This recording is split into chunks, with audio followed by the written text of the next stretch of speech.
नमस्कार, आप देख रहे हैं न्यूज समय तक और मैं हूं आपके साथ अमन त्रिवेदी। आइए नजर डालते हैं आज की ताजा खबरों पर। समाचार ब्रेकिंग न्यूज अपडेट्स के रूप में चलिए दोस्तों जान लेते हैं आज की पहली बड़ी खबर। आंध्र प्रदेश में दो ट्रेनें टकराई, अब तक 14 लोगों की मौत, 50 हुए घायल। ड्राइवर ने सिग्नल तोड़कर दूसरी ट्रेन को टक्कर मारी, 5 कोच डिरेल हुए। जी हां दोस्तों, आंध्र प्रदेश के विजयनगरम जिले में रविवार की शाम दो ट्रेनें आपस में टकरा गई। इस हादसे में 9 यात्रियों की मौत हो गई। सोमवार सुबह मरने वालों का आंकड़ा बढ़कर 14 हो गया। हादसे में 50 यात्री घायल हुए हैं। ट्रेनों की टक्कर विजयनगरम में अलमांडा और कंकटपल्ली के बीच में हुई। ईस्ट कोस्ट रेलवे के CPRO विश्वजीत साहू ने बताया कि हादसा मानवीय भूल के चलते हुआ है। विशाखापट्टनम रायगढ़ एक्सप्रेस ट्रेन के ड्राइवर ने सिग्नल को ओवरशूट किया, जिससे यह आगे चल रही विशाखापट्टनम पलासा पैसेंजर ट्रेन से भिड़ गई। इसके बाद दोस्तों अगली बड़ी खबर, छत्तीसगढ़ में प्रियंका गांधी के बड़े ऐलान, सिलेंडर पर 500 रुपए की सब्सिडी, 200 यूनिट बिजली मुफ्त। जी हां दोस्तों, छत्तीसगढ़ विधानसभा चुनाव 2023 में अब गिनती के ही दिन बच गए हैं। ऐसे में कांग्रेस ने छत्तीसगढ़ में जीत के लिए पूरी ताकत झोंक दी है। पार्टी की तरफ से प्रियंका गांधी समेत कई अन्य नेता यहां जनसभाएं कर रहे हैं। छत्तीसगढ़ चुनाव को लेकर प्रियंका गांधी खेरागढ़ पहुंची, जहां उन्होंने 8 बड़े चुनावी वादे किए। दोस्तों प्रियंका गांधी ने कहा कि अगर छत्तीसगढ़ में कांग्रेस की सरकार बरकरार रहती है तो प्रति सिलेंडर की रिफिल करने पर 500 रुपए की सब्सिडी दी जाएगी। राज्य में 200 यूनिट तक बिजली भी मुफ्त दी जाएगी। इसके अलावा भी उन्होंने कई वादे किए। इसके बाद दोस्तों अगली बड़ी खबर, भड़की मराठा आंदोलन की आग, प्रदर्शनकारियों ने फूंक दिया एनसीपी विधायक का ही बंगला। जी हां दोस्तों, मराठा आरक्षण को लेकर महाराष्ट्र के कई शहरों में कानून व्यवस्था बिगड़ती नजर आ रही है। प्रदर्शनकारी सड़कों पर उतरकर सरकारी प्रॉपर्टी को आग के हवाले कर रहे हैं। इतना ही नहीं, मराठा आंदोलनकारियों ने बीड़ जिले के माजलगांव में अजित पवार के एनसीपी विधायक प्रकाश सोलके का बंगला भी फूंक दिया। इस दौरान बंगले में खड़ी 8 से 10 टू व्हीलर भी जलकर खाक हो गई। दोस्तों बताया जा रहा है कि घटना के समय पुलिस बल मौके पर मौजूद था, लेकिन पथराव और उसके बाद आक्रामक भीड़ के कारण पुलिस बल कम पड़ गया। इस घटना पर विधायक प्रकाश सोलके का भी बयान आया है। सोलके ने कहा है कि जिस वक्त हमला हुआ वह अपने भीड़ वाले घर के अंदर ही थे। हालांकि इस हमले में मेरे परिवार या स्टाफ का कोई भी सदस्य घायल नहीं हुआ है। हम सभी लोग सही सलामत हैं। इसके बाद अगली बड़ी खबर, गाजा सिटी से बाहर सैनिकों से भिड़े हमास के लड़ाके, इजरायली सेना की यहां से हुई वापसी। जंग में अब तक 9700 से ज्यादा की मौतें। जी हां दोस्तों, इजराइल हमास जंग का 24वां दिन समाप्त हो गया। इस बीच टैंकों के साथ इजरायली सेना के गाजा शहर में घुसने की खबरें थी। अल जजीरा के मुताबिक गाजा शहर के बाहरी इलाकों में हमास लड़ाके सैनिकों से भिड़ गए, जिसके बाद इजरायली सेना अब यहां से वापस जा रही है। गाजा सिटी में नॉर्थ गाजा को साउथ गाजा से जोड़ने वाली मुख्य सड़क है, इसे बंद किए जाने की भी खबर है। लोगों को घर के अंदर ही रहने की सलाह दी गई है। कम्युनिकेशन बंद हो गया है। इधर जंग में 9700 से ज्यादा लोगों की मौत हो चुकी है। इजराइल के 1400 से ज्यादा नागरिक मारे गए हैं। वहीं 8306 फिलिस्तीनियों की भी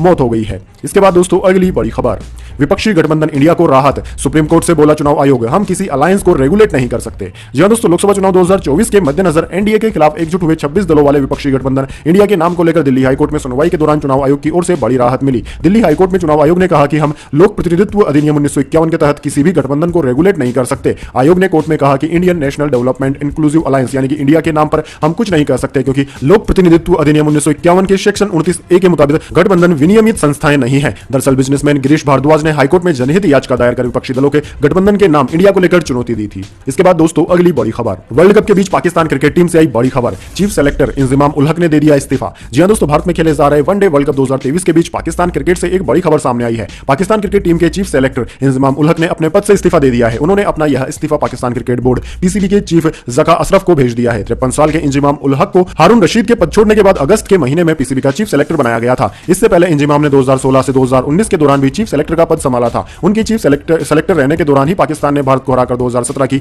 ICC चैंपियंस ट्रॉफी जीती थी। इसके बाद दोस्तों अगली बड़ी खबर, विवाह के अधिकार पर दिल्ली हाईकोर्ट की टिप्पणी, कहा 2 वयस्क राजी तो परिवार वाले नहीं जता सकते आपत्ति। जी हां दोस्तों, दिल्ली हाईकोर्ट ने एक मामले की सुनवाई के दौरान कहा कि विवाह का अधिकार मानव स्वतंत्रता की घटना है और संविधान में प्रदत्त जीवन के अधिकार की गारंटी का अभिन्न हिस्सा है। अदालत ने साथ ही यह भी कहा कि अगर 2 वयस्क आपसी सहमति से विवाह करने का फैसला करते हैं तो इसमें माता पिता, समाज या सरकार कोई बाधा नहीं डाल सकता। उच्च न्यायालय ने यह आदेश एक दंपति की याचिका पर सुनवाया, जिसने परिजनों की मर्जी के खिलाफ जाकर शादी करने पर कुछ परिजनों से मिल रही धमकियों के मद्देनजर पुलिस सुरक्षा देने का अनुरोध किया था। अदालत ने संबंधित पुलिस अधिकारियों को निर्देशित किया कि वे दंपति को पर्याप्त सुरक्षा मुहैया करवाएं। अदालत ने कहा कि याचिकाकर्ताओं ने एक दूसरे से विवाह करने के अधिकार के तहत विवाह किया है और उन्हें अपने निजी फैसले या पसंद के लिए किसी सामाजिक मंजूरी की जरूरत नहीं है। इसके बाद दोस्तों अगली बड़ी खबर, कतर में कैद 8 भारतीयों के परिजनों से मिले जयशंकर, नेवी चीफ बोले सजा की डिटेल रविवार को मिलनी थी, नहीं मिली। जी हां दोस्तों, विदेश मंत्री एस जयशंकर ने सोमवार को उन 8 पूर्व भारतीय नौसैनिकों के परिजनों से मुलाकात की जिन्हें कतर की एक अदालत ने मौत की सजा सुनाई है। एस जयशंकर ने परिजनों को बताया कि सरकार इस मामले को प्राथमिकता से देख रही है। सरकार पूर्व सैनिकों की रिहाई के लिए सभी तरह की कोशिश कर रही है। 27 अक्टूबर को सजा सुनाई जाने के बाद भारत सरकार ने इस पर हैरानी जाहिर की थी।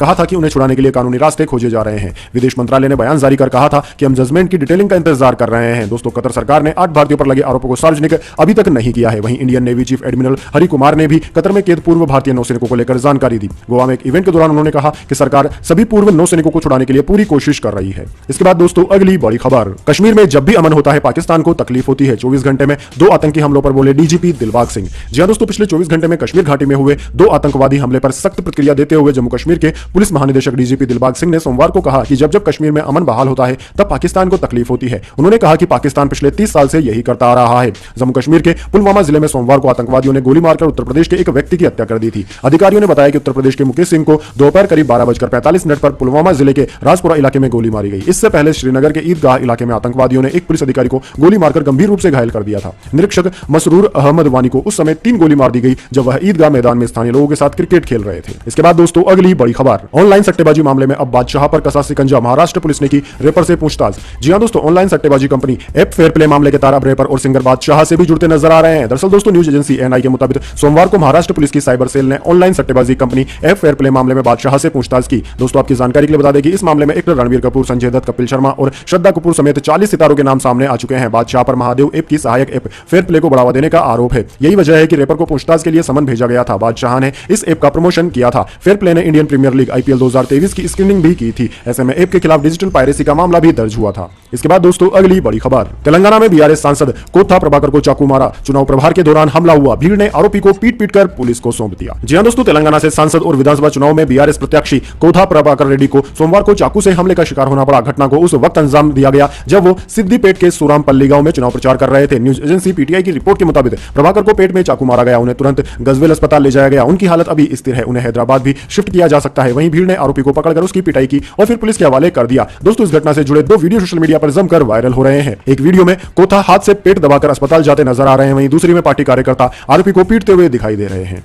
इसके बाद दोस्तों अगली बड़ी खबर, वित्त मंत्री निर्मला सीतारमण ने अवैध व्यापार रोकने के लिए अंतर्राष्ट्रीय सहयोग का किया आह्वान। जी हां दोस्तों, वित्त मंत्री निर्मला सीतारमण ने अवैध व्यापार के मास्टरमाइंडों पर नकेल कसने के लिए और अधिक अंतर्राष्ट्रीय सहयोग का आह्वान किया है और उन्होंने कहा है कि अंतर्राष्ट्रीय स्तर पर तस्करी और दूसरे अवैध व्यापार को रोकने के लिए देशों को एकजुट होकर सामूहिक पहल करनी होगी। वित्त मंत्री सोमवार को डिपार्टमेंट ऑफ रिन्यूएबल इंटेलिजेंस द्वारा दिल्ली में आयोजित परिवर्तन मामलों में सहयोग पर वैश्विक सम्मेलन को संबोधित कर रही थी। इस दौरान वित्त मंत्री ने कहा कि तस्करी की वजह से अर्थव्यवस्थाओं को नुकसान पहुंचता है। इसे रोकने के लिए अंतर्राष्ट्रीय सहयोग को बढ़ाकर तस्करी के पीछे के मास्टरमाइंडों पर नकेल कसने की जरूरत है। इसके बाद दोस्तों अगली बड़ी खबर, राजनीतिक दलों को मिले चंदे की जानकारी पाना नागरिकों का मौलिक अधिकार नहीं, सुप्रीम कोर्ट से बोली सरकार। जी हां दोस्तों, राजनीतिक दलों को चंदा देने के लिए बनाई गई इलेक्टोरल बॉन्ड व्यवस्था को चुनौती पर सुनवाई से पहले अटॉर्नी जनरल आर वेंकटरमणि ने सुप्रीम कोर्ट में अपना जवाब दाखिल कर दिया। मोदी सरकार के सबसे बड़े वकील ने कहा कि किसी राजनीतिक दल को मिलने वाले चंदे की जानकारी पाना नागरिकों का मौलिक अधिकार नहीं है। इसलिए इलेक्टोरल बॉन्ड की व्यवस्था को यह कहकर नहीं खारिज किया जा सकता कि उससे दिए गए चंदे की जानकारी लोगों को नहीं मिल पाती है। चीफ जस्टिस डीवाई चंद्रचूड़ की अध्यक्षता वाली 5 जजों की संविधान पीठ मंगलवार 31 अक्टूबर से सुनवाई शुरू कर रही है। सुप्रीम कोर्ट ने अटॉर्नी जनरल के मामले में अपनी राय देने को कहा था। अटॉर्नी जनरल ने कहा कि राजनीतिक दलों को अनुदान देने के लिए बनाई गई यह व्यवस्था एक नीतिगत विषय है। सुप्रीम कोर्ट किसी कानून में तभी दखल देता है जब वह नागरिकों के मौलिक या कानूनी अधिकारों का उल्लंघन कर रहा हो।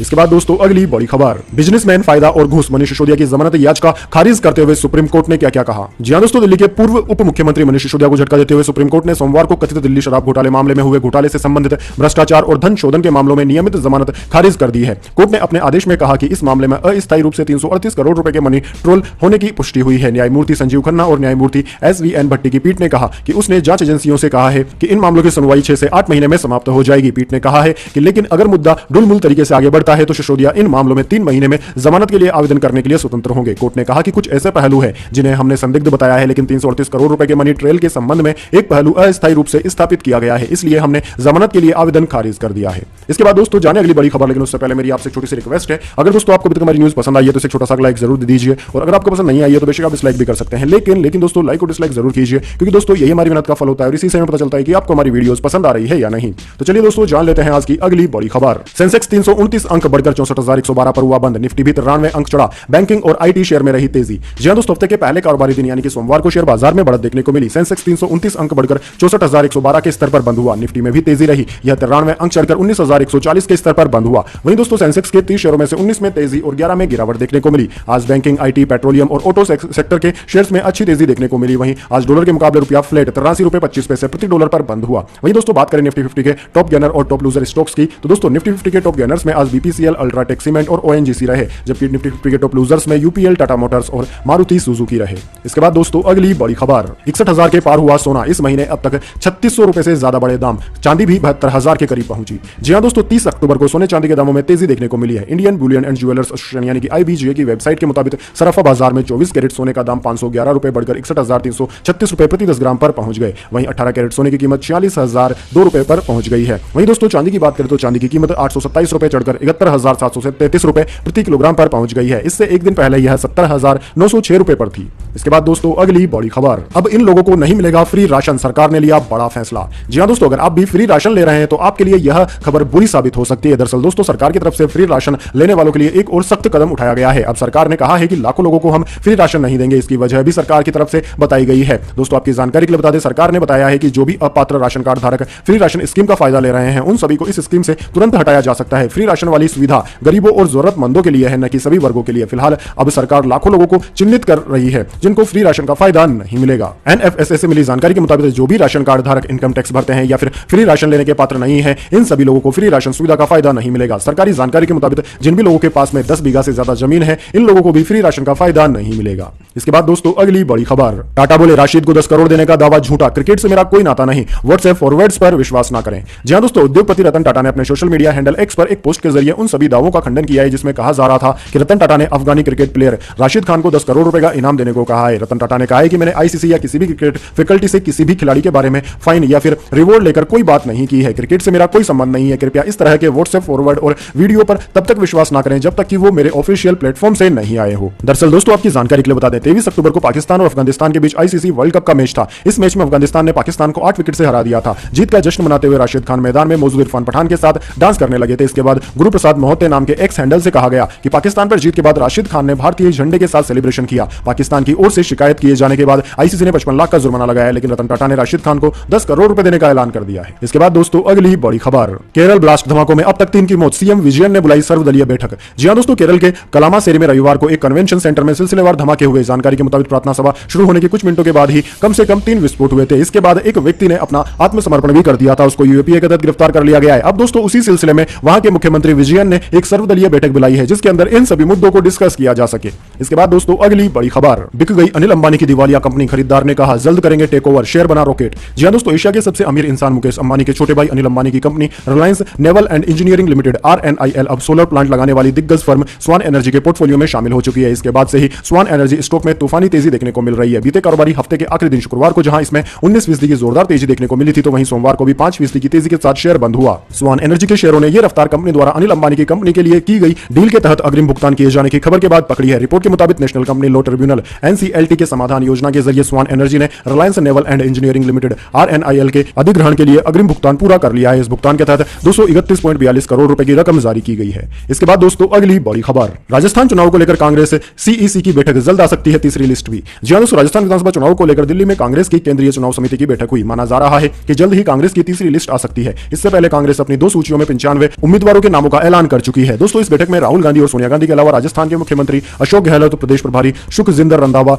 गौरव गोगाई, राजस्थान की स्क्रीनिंग कमेटी के चेयरमैन अमृता धवन, वीरेंद्र राठौड़, काजी निजामुद्दीन, तीनों सह प्रभारी राजस्थान मौजूद रहे। इस मीटिंग में 6 सीटों पर मंथन हुआ है। इसके बाद दोस्तों अगली बड़ी खबर, इंडिया गठबंधन की स्थिति मजबूत नहीं, विपक्षी एकजुटता पर उमर अब्दुल्ला का अहम बयान। जी हां दोस्तों, विपक्षी गठबंधन इंडिया को लेकर नेशनल कॉन्फ्रेंस NC के उपाध्यक्ष और जम्मू कश्मीर के पूर्व मुख्यमंत्री उमर अब्दुल्ला ने कहा है कि जिस तरह से समाजवादी पार्टी और कांग्रेस के बीच लड़ाई सामने आई है वह दुर्भाग्यपूर्ण है। यह गठबंधन के लिए ठीक नहीं है। न्यूज एजेंसी ANI के मुताबिक उन्होंने कहा कि यह दुर्भाग्यपूर्ण है कि विपक्षी दलों के गठबंधन की स्थिति अभी मजबूत नहीं है। कुछ अंदरूनी झगड़े हैं जो देखने को मिल रहे हैं। यह झगड़े नहीं होने चाहिए, खासकर 4 से 5 राज्यों के जहां चुनाव होने जा रहे हैं। इसके बाद दोस्तों अगली बड़ी खबर, शाहिद अफरीदी ने आखिर में कर दी भविष्यवाणी, इस टीम को बताया वर्ल्ड कप जीतने का दावेदार। जी हां दोस्तों, भारत ने अहम मैच में इंग्लैंड को 100 रनों से हराकर वर्ल्ड कप में अपनी 6ठी जीत हासिल की है। भारत की जीत में गेंदबाजों ने कमाल की गेंदबाजी की जिसने मैच को बदल कर रख दिया। भारत की ओर से शमी ने 4 विकेट लिए, तो वहीं जसप्रीत बुमराह ने 3 विकेट लेकर 230 रनों के टारगेट को डिफेंड कर लिया। दोस्तों आपकी जानकारी के लिए बता दें कि भारत की इस जीत के बाद पाकिस्तान के पूर्व क्रिकेटर शाहिद अफरीदी ने रिएक्ट किया है। दरअसल दोस्तों पाकिस्तान के पूर्व कप्तान शाहिद ने सोशल मीडिया पर भारतीय टीम की तारीफ की और साथ ही अब वर्ल्ड कप जीतने को लेकर अपनी फेवरेट टीम भी भारतीय टीम को ही बता दिया है।